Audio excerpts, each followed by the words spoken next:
Hi guys, welcome back to our channel. Just no Subrahmanya అనే Kannada film glimpse అయితే చూశాను. So Sandeep Reddy Vanga గారి పోస్ట్ రావడం జరిగింది. దానిలోకి వెళ్ళి చూస్తే అది ఆయన పోస్ట్ అయితే చేయడం జరిగింది. సో మళ్ళీ యూట్యూబ్లో వెళ్ళి చెక్ చేస్తే అఫీషియల్గా సుబ్రహ్మణ్య అనే టైటిల్ తోటి ఒక గ్లిమ్స్ అయితే రిలీజ్ చేయడం జరిగింది. కొత్త పరిచయం అద్వాయ్ అనేసి పరిచయం అయితే చేశాడు, కొత్త హీరోని ఇంట్రడ్యూస్ చేయడం జరిగింది. నిజంగా ఆ హీరోకి కొత్త పరిచయం, కొత్త సినిమా, బట్ వాళ్ళు తీసుకున్న కాన్సెప్ట్కి మాత్రం టేకప్ చెప్పాలి. నిజంగా అసలు ఇలాంటి కథలు కదా యాక్చువల్లీ ఆడియన్స్ కోరుకుంటుంది.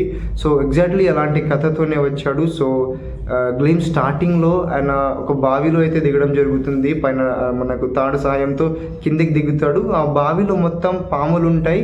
అది నాగబంధంగా మనకు కనిపిస్తుంది. ఒక గ్రంథాన్ని అయితే వాళ్ళ రక్షక కవచాలుగా నాగబంధం చేసి ఇక్కడ జరుగుతుంది. బట్ ఈయన చాలా సింపుల్గా అలా పైనుంచి కిందికి వెళ్ళి తీసుకొని వచ్చేస్తాడు.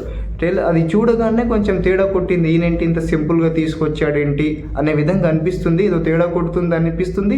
అంత లోపలే ట్విస్ట్ వచ్చేస్తుంది. అక్కడ ఆయన అలా బావి పుల్లకెళ్ళి దిగుతాడు. అది ఆ బావిని మొత్తం బ్లాస్ట్ చేసేస్తాడు, అది కాల్ చేసి ఈయన పరిగెత్తాడు. అంతలోనే పాములన్నీ ఈయన వెంట పడతాయి. సో ఆ సీన్ మాత్రం నిజంగా చాలా హైలైట్ ఉంటుంది. సో ఆ అడవి ప్రాంతం మొత్తం పరిగెత్తించి లాస్ట్కి ఒక కొండ మీద అయితే లోయలాగా ఉంటుంది, గట్ట ఉంటుంది. లాస్ట్కి అదే అక్కడి వరకు వచ్చి ఆగిపోతాడు. వెనకాల చూస్తే పాములు ఉంటాయి. సో ఈయనకి అటు ఇటు వెళ్ళే ఎక్కడ రూట్ అయితే లేదు. అండ్ సడన్లీ దానికంటే ఆ లోయకి ముందు ఇంకో టెంపుల్ అయితే కనిపిస్తుంది. ఆ టెంపుల్, ఈయన వెనకాల పాములు. నిజంగా అసలు హైలైట్ విఎఫ్ఎక్స్ అయితే ఉంటుంది. అండ్ మెయిన్ ట్విస్ట్ ఏంటంటే ఆ పాములు ఒకేసారిగా ఈయన మీద పడ్డానికి, కాటు వేయడానికి వస్తాయి. అంతలోనే ఆ టెంపుల్ వెనుక నుంచి మనకు శ్రీరాముడి విఎఫ్ఎక్స్ అనేది కనిపిస్తుంది. ఆయన పిక్చర్ డిస్ప్లే అవుతుంది. అది మాత్రం నిజంగా పూనకాలు వచ్చేస్తాయి. ఆ సీన్ కనుక థియేటర్లో చూస్తే నిజంగా గూస్ బంప్స్ సీన్ లాగా అయితే అనిపించింది నాకు. అండ్ చాలా రోజుల తర్వాత ఇలాంటి సినిమా గ్లిమ్స్ చూడడం అనేది జరిగింది. అండ్ ఆ సీన్ చూసిన తర్వాత మాత్రం నిజంగా మనసు చాలా సాటిస్ఫైడ్గా అనిపించింది.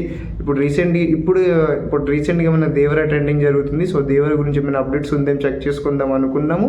అంతలోపే ఈ టీజర్ కనిపించింది. నిజంగా అసలు హైలైట్, అసలు దానికి వర్డ్లో ఎక్స్ప్రెస్ చేయలేను మనము. అంతటి గొప్ప విజువల్స్ అనేది చేయడం జరిగింది. సో దాని బడ్జెట్ ఎంత అనేది మనకు డీటెయిల్ తెలియదు.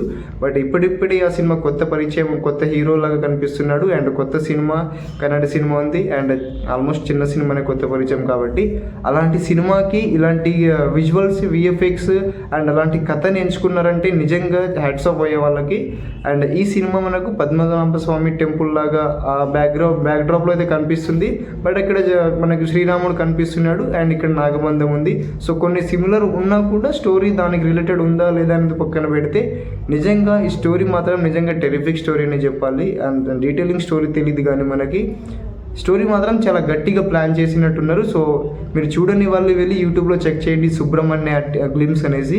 గ్లిమ్స్ మాత్రం నిజంగా ఎవ్రీ సీన్ చాలా హైలైట్గా ఉంది. నాకైతే చాలా బాగా నచ్చింది. సో చూడని వాళ్ళు వెళ్ళి చెక్ చేయండి. చూసిన వాళ్ళు ఎలా అనిపించిందో కమెంట్ చేయండి. వీడియోని సెలెక్ట్ చేయండి. మళ్ళీ కలుద్దాం నెక్స్ట్ వీడియోలో.